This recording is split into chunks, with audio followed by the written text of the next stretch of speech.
and I'm just doing a quick little run over through patch 3.0 notes for Legends of Runeterra. So this is kind of one of Riot's first kind of big updates to their patching cycle. They're going to do patches now every other month, based off of, so basically we'll get a patch, then the next month we'll get new cards, new expansion, then a patch, etc. So this is their first large one of the year, and let's go ahead and start reading. It says, we're kicking off the year with a large set of card updates in addition to our usual meta-analysis and surveys. We also experimented with opening direct lines of community feedback on social media, as well as community channels to help shape this patch, so we'd like to offer special thanks to everyone who contributed their thoughts and feedback. Some notes on priorities for this update. A number of dominant decks are being hit, including a few Poppy-centric decks, as well as Sejuani Gangplank and Scion Draven. Generally aiming to improve meta and region diversity, we're specifically targeting Freljord with a number of card usability buffs. Now let's take a look at exactly what's changing. So, they're hitting Poppy again. I'm a little confused on this 2-3, 3-3 thing. I've already kind of read through these notes really quick. There's a lot of typos here. Lots of typos. So 3-3, 2-3, I'm not really sure what's going on. I don't know if this is going to be a 4-4 or 3-4 or 4-5, 5-5. If it's 4-4, 5-5, her being 5 cost, not that big of a deal. But a 5 cost 3-4 and a 5 cost 4-5 on level up, that's rough.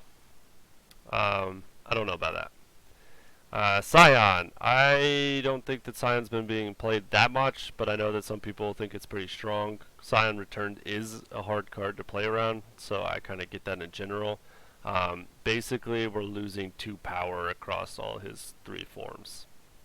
That's fairly big, especially because if you're getting a double attack here, that's technically 4 damage missed.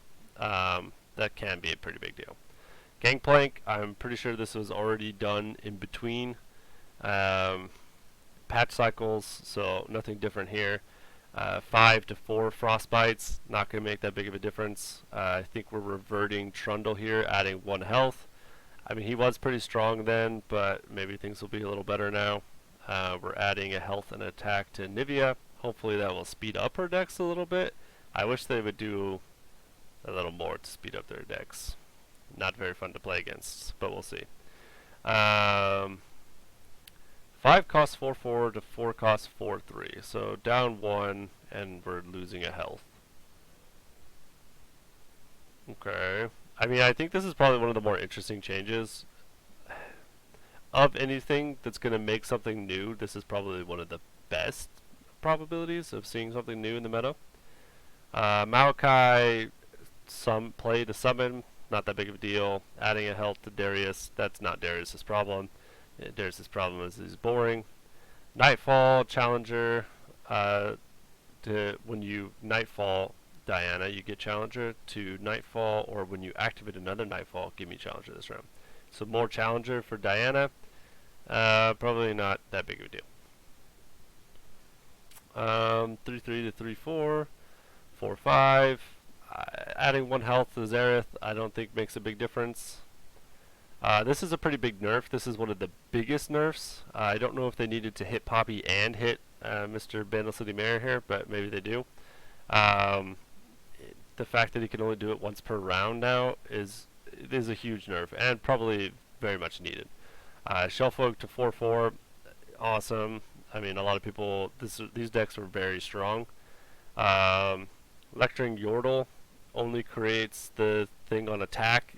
I don't know if that makes too much of a difference, but it probably does knock it down a little bit. It's still going to be a good card, so it's not gone. I mean, Shelfolk might be gone. We'll see. Battle City Mayor might be gone out of certain decks. Lecturing Yordle probably still going to stick around.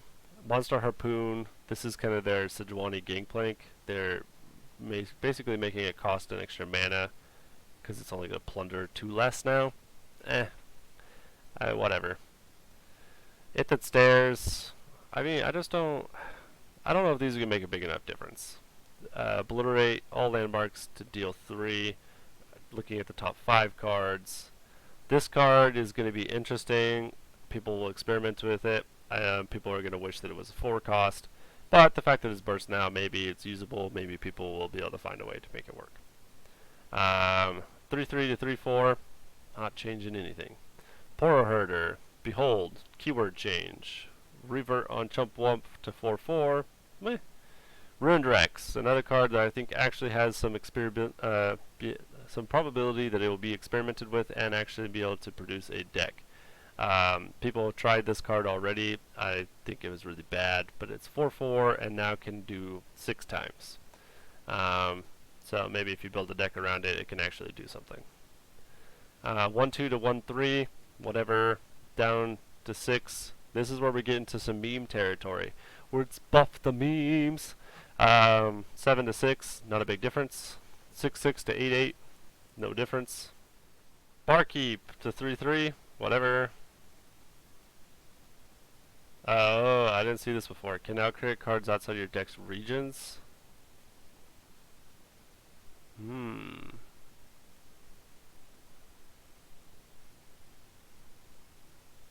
I don't think so, but that's cool. Buried Sun decks now just summons. Mono Shuriman is not good. Vengeance, probably going to be played more. Alrighty, play around 6 mana Vengeance. Mech, Tech, Mech, Tech, Mech, Tech, Mech, Tech. Rito, please. I did miss the other big typo. Hold up, where is it at? Where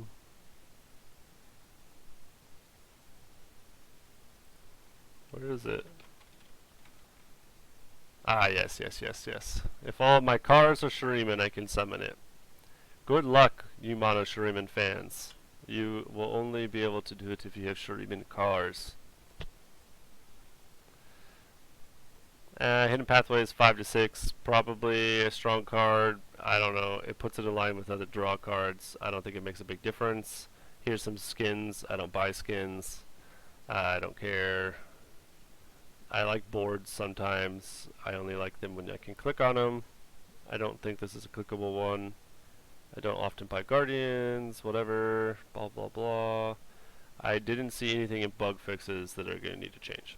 So, here's kind of my big takeaways. 1, Kindred and some of those other the Freljord champs might get to see some kind of experimenting. I don't think any of them are going to make a big impact on the meta. Maybe Kindred, though. We'll see.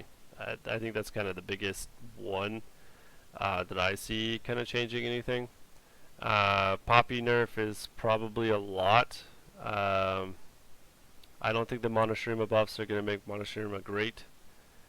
We did hit a couple top decks, but I mean, let's just use Swim's kind of website here real quick as kind of a reference point for what's top in the meta. We have Gangplank Sejuani. We hit 1 card. I don't think that's going to make a big enough difference. Pantheon, Yodelburn, Ari, Lee, some more elusives, Bandletree.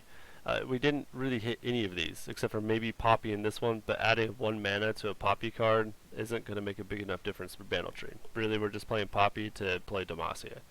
Nami, TF, Pranks, got hit.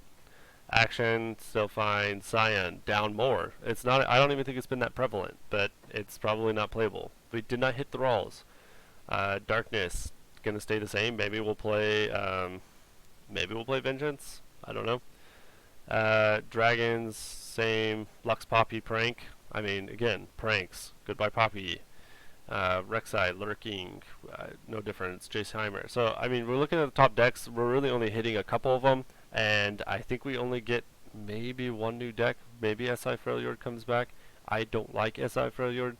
I don't think that this was that large of a patch. I like how Riot's just like, yes, we did 20 to 30 cards. It's large. But, I mean, nothing's going to change anything. It's not. This is not a large patch, in my opinion. Thank you, everyone, for watching. Again, if you have not already, go ahead and subscribe to the channel and like this video. And thank you.